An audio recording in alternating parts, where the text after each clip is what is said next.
طیبی رحمت اللہ علیہ فرمائی وی توبہ دی توائی چیو انسان گناہ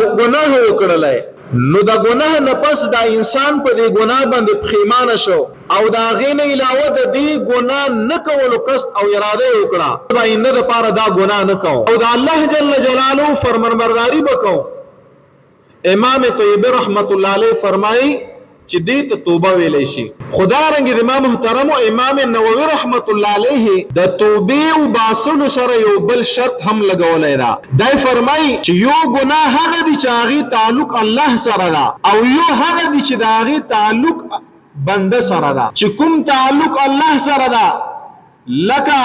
الموز چانو کڑے روزے نونیولا زکاة نکور حج نکڑلے ادا دا داغی دا فرائض یا واجبات پاتشول داغی تعلق اللہ جل جلالو